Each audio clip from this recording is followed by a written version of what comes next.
What is up, everybody? Ray and Brennan back again with another episode of Franchise Tag Fantasy Football, where we are talking about Zach Charbonnet.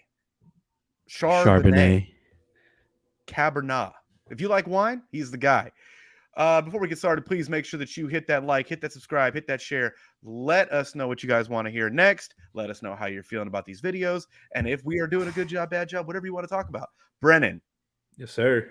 now that I've got all of that minutia out of the way, please introduce us to Zach Charbonnet.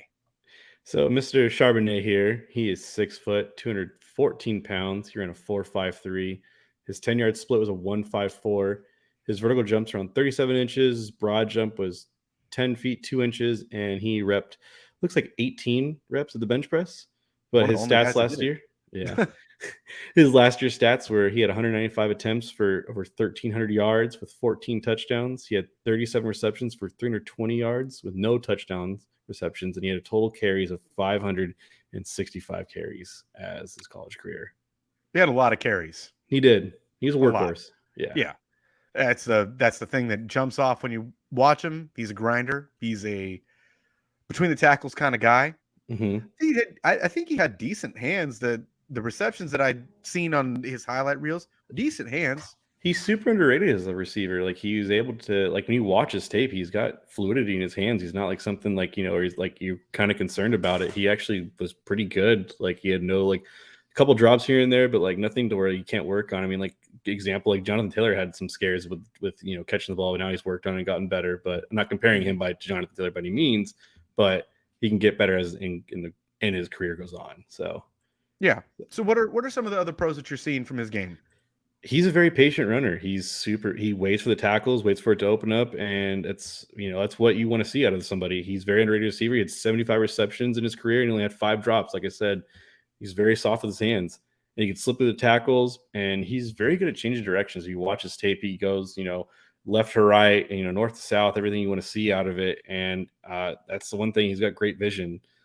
His cons is that he doesn't have the top end speed. He's not going to be the guy who's just going to, burst out of there and, get the 75-yard touchdown, like I've said before. But, he's still going to, get those hard extra yards. He lacks the gathering quickness for quick cuts, and then he struggles to hit the gas when feet are forced to slow down. Those are his major cons, but still a very good running back. To add another con that I'd seen throughout a few videos that I'd watched about him and going over some of the highlights that he's had, and one of the things that a lot of people are talking about is that he has an issue with ball carrier vision. Yeah, where he takes the wrong angles at certain protections. Mm-hmm. He doesn't necessarily read the line very well. That's one of the things that I'd seen multiple times about him, and they obviously these videos went in depth looking at his tape. But I do think that he will be a very valuable draft commodity when he's gonna be a day 2 pick. I think the lowest I can see him going is around 3, but he's gonna be a day 2 pick, and I think it's what's gonna be valuable to us as dynasty players or even redraft players wherever he goes. So speaking of which, his perfect landing spots that we have here for him is the Falcons and the Dolphins, which I agree with the Falcons. I think the Falcons aren't really sold on Tyler Algier. I think with him being a 6th-round pick, it's not a lot of draft capital, someone they can kind of move off of. And Zachary Charbonnet's got more of those comps that, Arthur Smith has looked for in his running backs. Bigger back, moves between the tackles, can catch, everything else like that. So that's where I like him to go as the Falcons. But obviously everyone else would love, Bijan to go there because it's that top 10 pick, so to speak. Mm-hmm.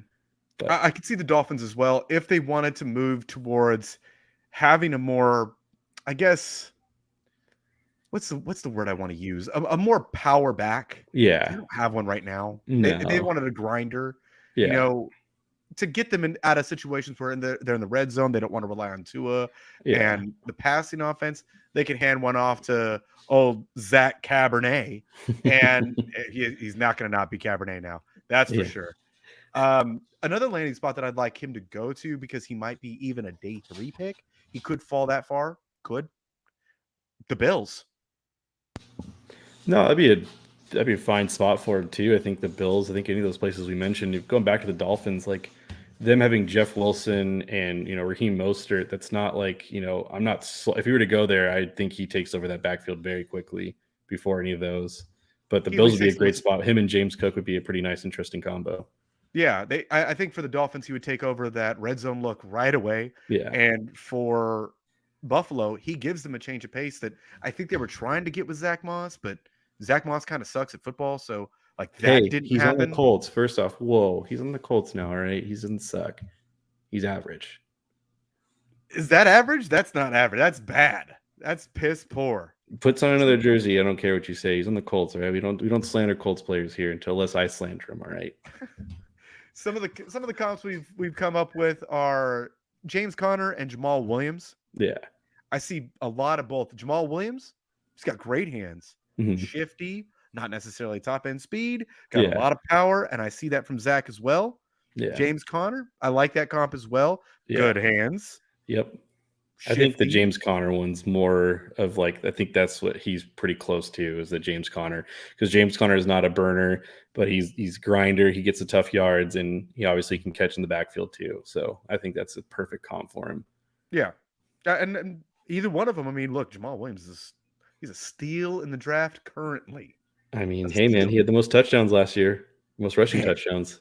Imagine you got in the 9th round. You're like, oh, let's just ring that in.